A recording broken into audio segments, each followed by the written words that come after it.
Assalamualaikum warahmatullahi wabarakatuh. Selamat siang teman-teman semuanya. Kembali lagi pada kelas Ibu dalam mata pelajaran Bahasa Indonesia.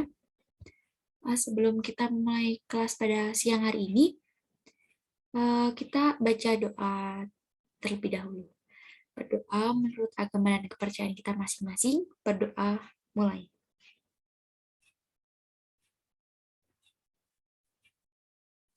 Selesai. Sebelum itu Ibu mau presensi terlebih dahulu ya. Ini masuk semua atau ada yang izin? Masuk semua. Baik, alhamdulillah. Kita akan masuk ke bab selanjutnya, bab baru. Ibu izin share screen dulu. Ya, sudah terlihat ya. Nah, kita akan masuk pada bab teks drama. Drama-drama di dalam kehidupan. Sebelumnya Ibu mau tanya terlebih dahulu. Menurut kalian, drama itu apa sih? Pertunjukan, Bu. Hiburan. Bisa seperti itu ya. Apa itu drama? Drama bisa diartikan pertunjukan, hiburan, karya seni yang diperagakan, peragaan yang disertai dengan dialog, atau bisa juga drama itu diartikan disamakan dengan teater. Lalu apa sih sebenarnya pengertian dari drama itu sendiri? Pengertian drama. Menurut Kamus Besar Bahasa Indonesia atau KBBI, drama merupakan komposisi syair atau prosa yang diharapkan dapat menggambarkan kehidupan dan juga watak melalui tingkah laku atau bisa juga disebut dengan acting atau dialog yang dipentaskan. Seorang ahli bernama Sini Handayani, beliau mengatakan dan memberikan sebuah pendapat menurut beliau mengenai pengertian dari drama. Menurut beliau, drama merupakan komposisi dari dua cabang seni, yaitu sastra dan pertunjukan, yang nantinya akan membagi drama menjadi dua bentuk. Yang pertama drama teks tertulis, dan yang kedua drama yang dipentaskan. Bu akan memberikan contoh dari teks drama ini. Terlihat ya ada sebuah percakapan dan sebuah bagaimana awal dari cerita itu, cerita yang akan dipentaskan. Kemudian kita masuk ke ciri utama drama. Ciri utama dari drama itu ada apa aja sih, Bu? Yang pertama, berupa cerita. Biasanya drama-drama yang dipentaskan ini diambil dari cerita rakyat yang terdahulu, lalu ada juga kisah nyata yang terjadi saat ini, atau bisa juga terjadi pada masa lampau, bisa juga cerita yang dikarang oleh seseorang yang memiliki latar belakang kemudian dijadikan sebagai pentas drama. Yang kedua ada berbentuk dialog. Biasanya dialog atau sebuah percakapan itu menjadi ciri khas yang membedakan teks drama dengan teks-teks yang lainnya. Karena teks yang lain itu belum tentu ada sebuah percakapan. Namun dalam teks drama ini sebuah percakapan menjadi ciri yang khas. Itu yang menjadikan teks drama identik dengan percakapan. Kemudian yang ketiga ada pertujuan untuk dipentaskan. Tujuan dari adanya teks drama ini itu untuk dipentaskan di depan orang banyak, untuk diperlihatkan, dipertontonkan kepada orang banyak sehingga orang-orang merasa terhibur, lalu bisa mengambil pelajaran yang beberapa tokoh tampilkan dalam drama tersebut, seperti itu ya. Lalu istilah drama ini sudah tidak asing lagi bagi masyarakat Indonesia karena drama ini sudah dikenal sejak zaman dahulu, sejak zaman penjajahan Belanda di Indonesia. Adapun istilah-istilah tradisional yang merujuk pada pengertian dari drama itu sendiri. Yang pertama ada sandiwara. Istilah sandiwara ini diciptakan oleh Mangkunegara VII. Istilah sandiwara berasal dari bahasa Jawa. Sandi yang berarti rahasia, dan warah yang berarti pengajaran. Oleh Ki Hajar Dewantoro, istilah dari sandiwara ini diartikan sebagai pengataran yang dilakukan dengan perlambang secara tidak langsung. Yang kedua ada lakon. Istilah dari lakon ini memiliki beberapa pengertian. Yang pertama ada cerita yang dimainkan di dalam sebuah drama, wayang, atau bisa juga film. Yang kedua ada karangan yang berupa cerita sandiwara. Dan yang ketiga ada perbuatan, kejadian, atau bisa juga suatu peristiwa. Kemudian yang ketiga ada tonil. Tonil ini berasal dari bahasa Belanda, dari kata tonel yang artinya pertunjukan. Istilah tonil ini sudah populer pada masanya, yaitu pada saat Belanda menjajah di Indonesia pada saat itu. Kemudian yang keempat ada sendera tari. Apa sih kepanjangan dari sendera tari itu? Sendera tari merupakan singkatan dari seni, drama, dan juga tari.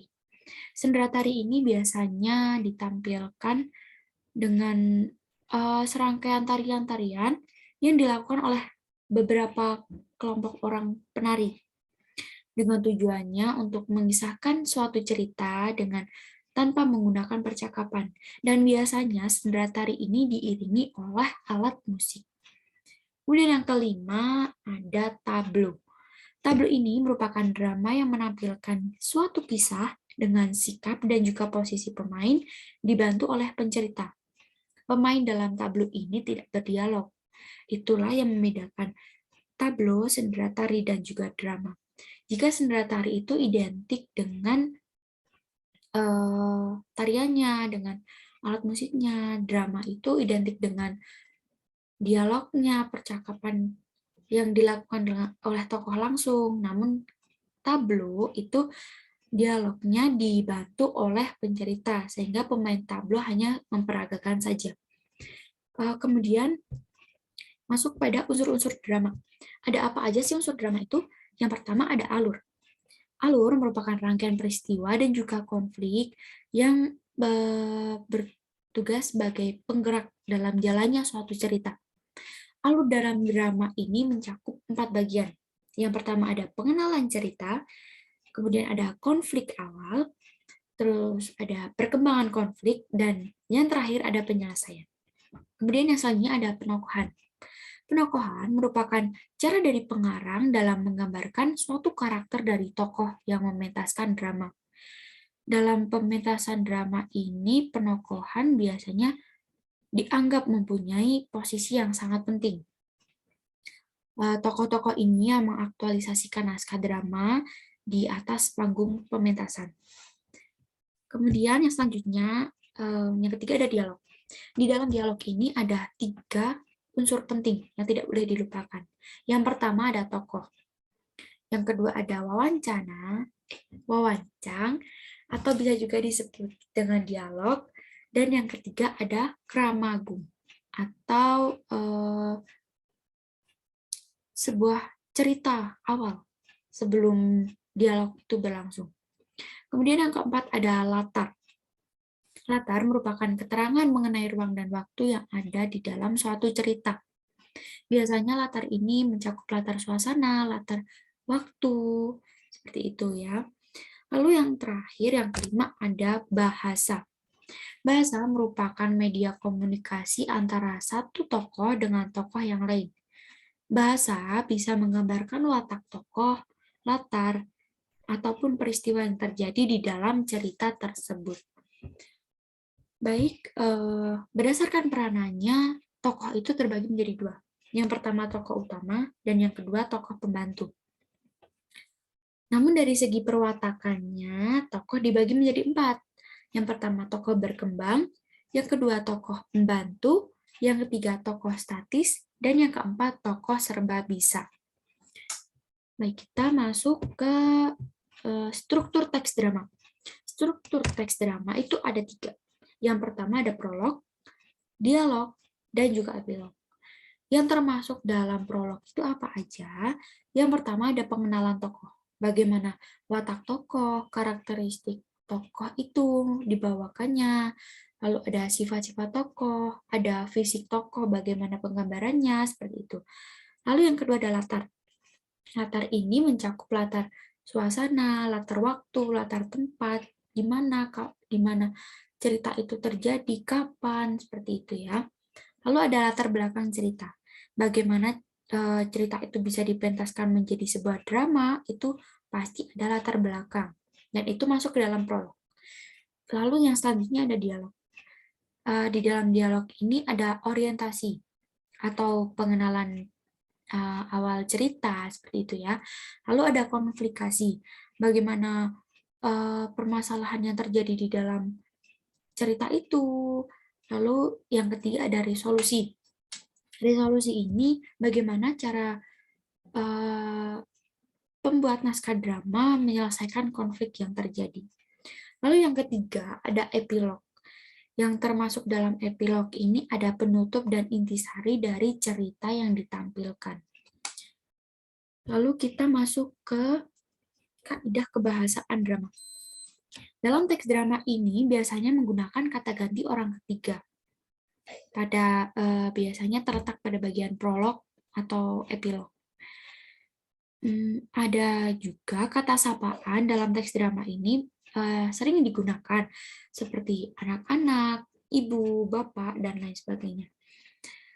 Dalam teks drama ini muncul juga kata-kata tidak baku dan kosakata percakapan seperti kok, sih, oh, dan lain sebagainya. Itu merupakan kata-kata yang tidak baku, namun kebanyakan teks drama menggunakan kata-kata tersebut. Terdapat kata-kata tersebut di kebanyakan teks drama.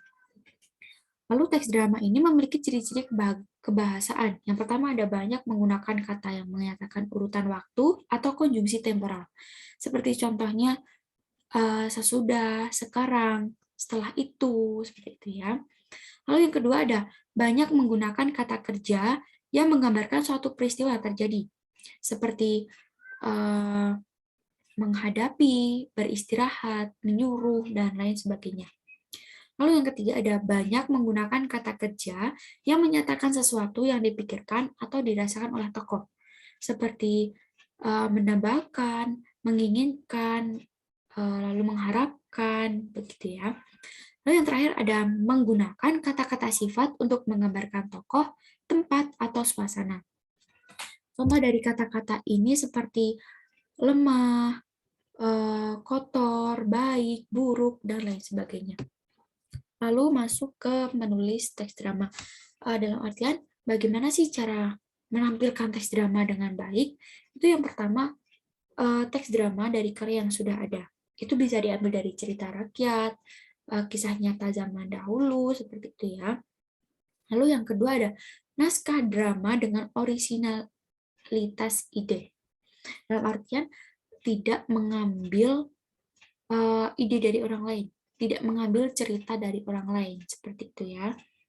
Lalu yang ketiga ada pementasan karya seni. Setelah kita mengambil cerita dari cerita zaman dahulu atau kita menulis cerita yang baru, itu kita mementaskan sebuah karya seni yang disebut dengan drama.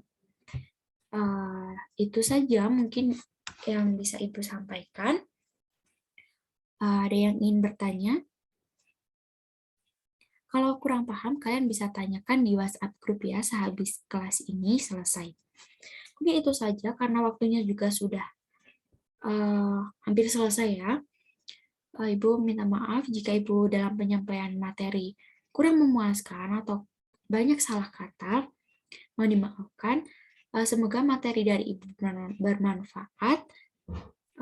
Mungkin itu saja dari Ibu. Sekian, terima kasih. Wassalamualaikum warahmatullahi wabarakatuh.